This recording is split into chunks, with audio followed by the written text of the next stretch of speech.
Ever think about, like, how something that's designed to help can actually end up causing more harm? It's kind of a weird thought, right? Well, that's what we're diving into today. The world of family court. Ah, family court. Yeah, and specifically how these custody battles, the ones that are supposed to be about creating stability for kids, can actually turn into this huge source of struggle. Yeah, it's a bit of a head scratcher. You have a system that's supposed to have like the best intentions, right? But then the reality of it is it can be so complicated and messy. Exactly, and it gets really emotionally charged too, and that's what we're going to unpack today, that complexity. Okay, so where do we start? So we're going to center this whole deep dive around a real case. Oh, interesting. Yeah, in Johnson County, Kansas. Okay. And let me introduce you to Elena Ward. Elena hasn't actually seen her 5 kids in over 260 days. Wow, 260 days, that's a long time. Yeah, almost 9 months because of this custody battle that just seems to drag on and on and on. It's wild how these things can just like keep going. And behind all the legal stuff, it's easy to forget there's a family, real relationships just kind of hanging in the balance. It really is. And those case files, they're more than just numbers and dates. Elena's case, for example, it's 17CV 3057. 17CV 3057, right. But that's not just a bunch of random numbers. No, it represents a mother who's desperate to get back to her children. Exactly. And it brings up a figure that we see a lot in these custody battles. The guardian ad litem. The GAL. Yeah, the GAL. And in Elena's case, the GAL, Victor Langston, has actually become a bit of a point of contention. So for those of us who maybe aren't familiar with the ins and outs of family court, can you break down what a GAL actually does? What is their role? Sure. So think of the GAL as like a neutral third party. Yeah.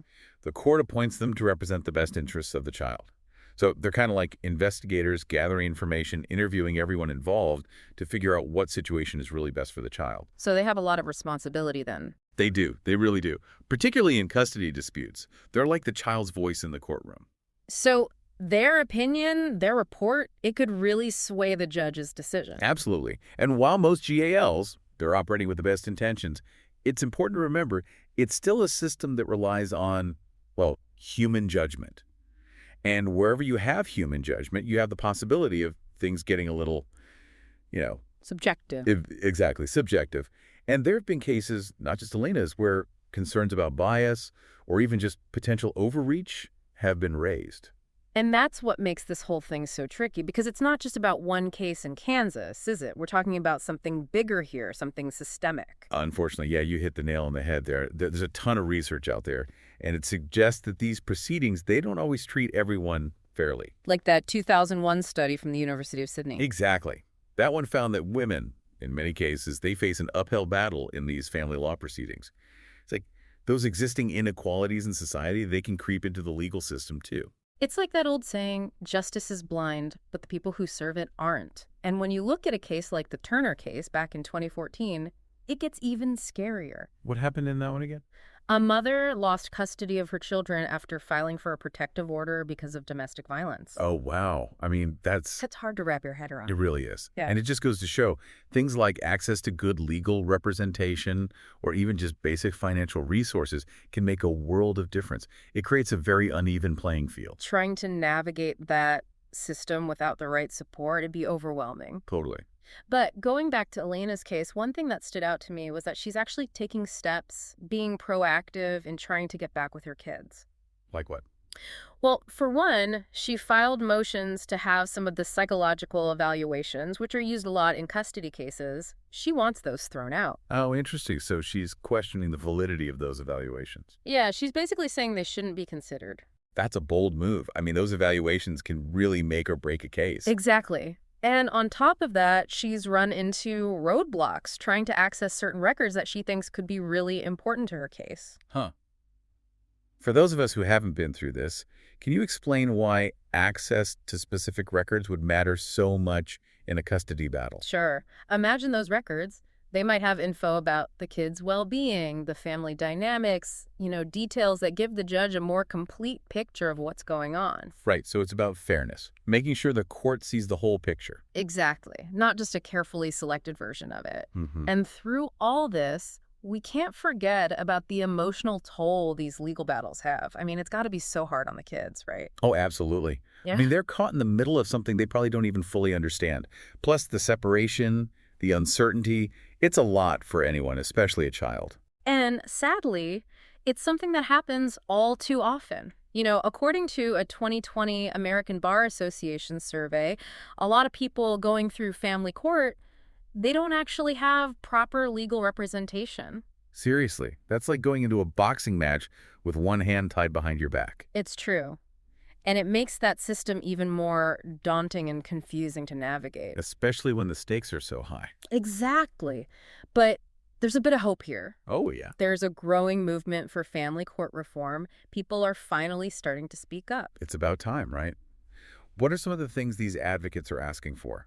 Well, a lot of them are calling for things like more transparency in court proceedings. That makes sense. And of course, better access to legal resources, especially for those who can't afford it on their own. Yeah, everyone deserves a fair shot.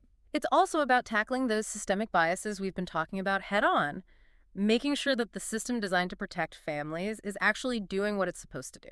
Not just on paper, but in actual practice. Ex- It's a tall order, but I think it's an important conversation to be having. It really is. And Elena's case gets even more interesting because there's one more detail I haven't told you yet.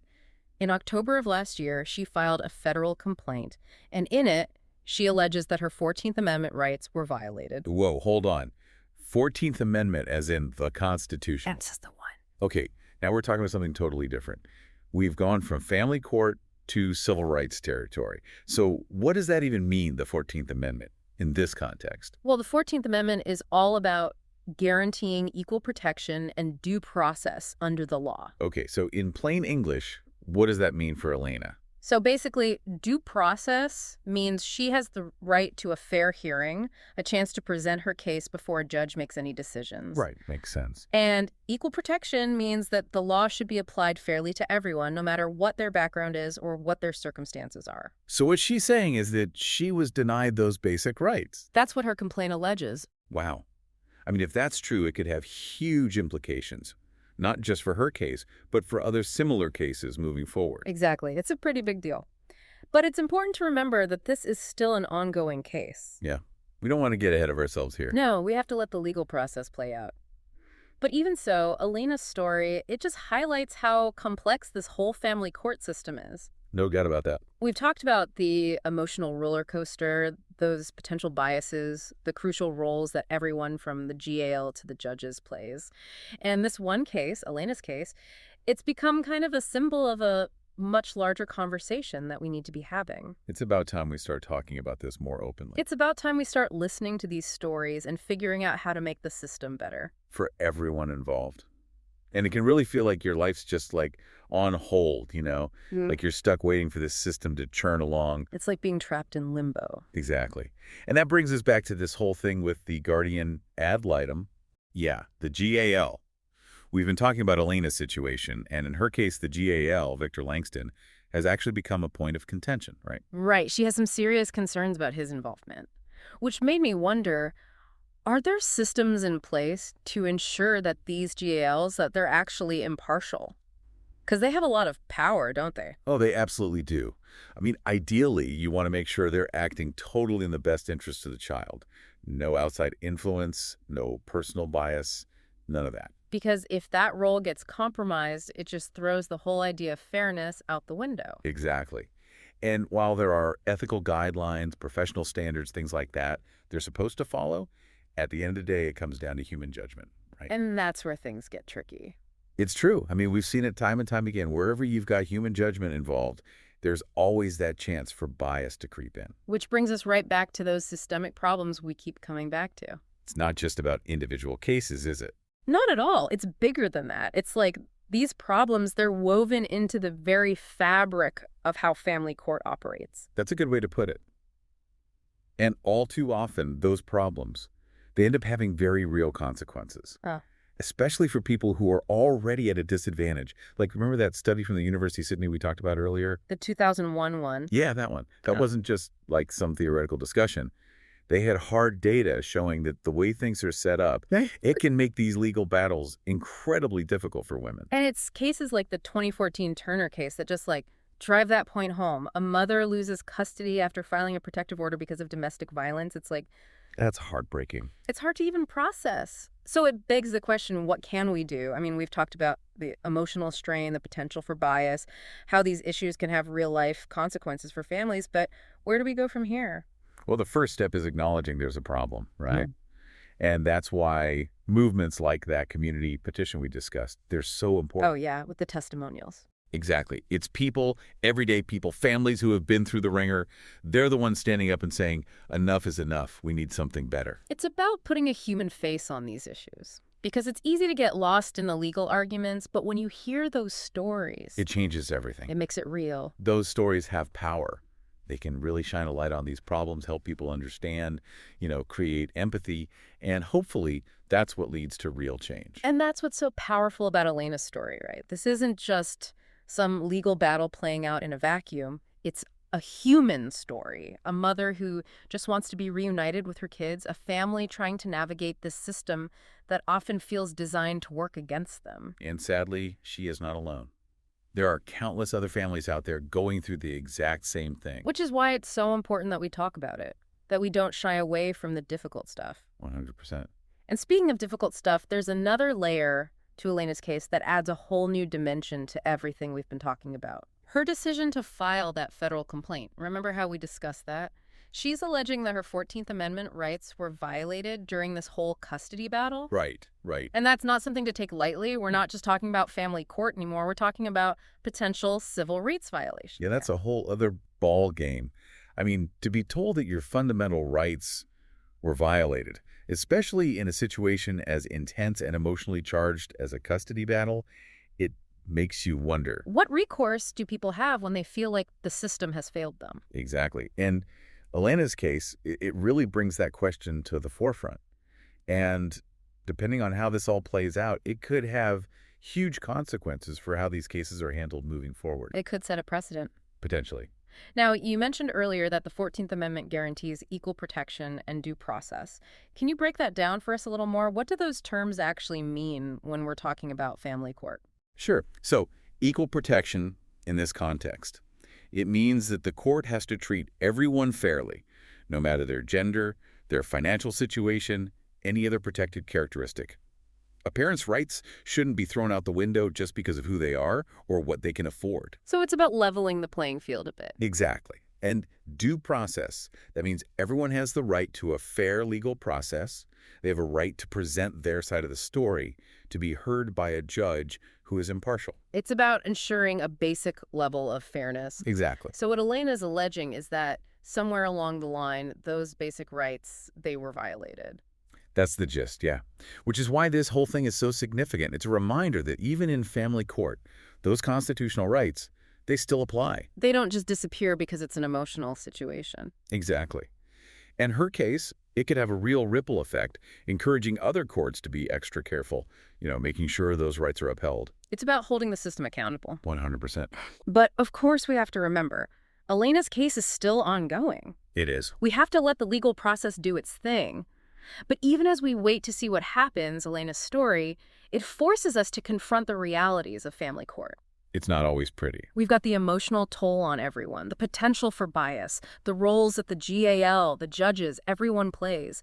Elena's story, it's like a microcosm of these larger problems within the system. And it reminds us that behind all the legal arguments, behind the case files and the court dates, there are real people, real families who are hurting.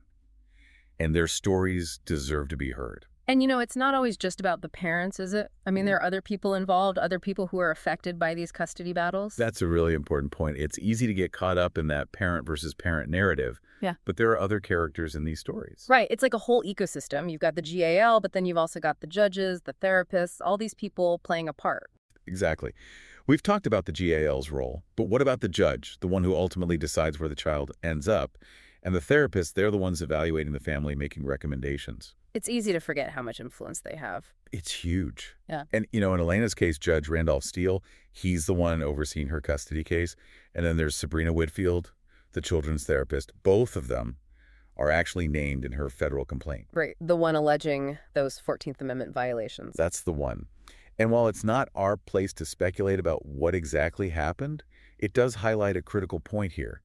Every single person involved in these family court cases, they have a tremendous amount of responsibility. Their decisions have a real impact on real families. Absolutely. And it goes beyond just knowing the law.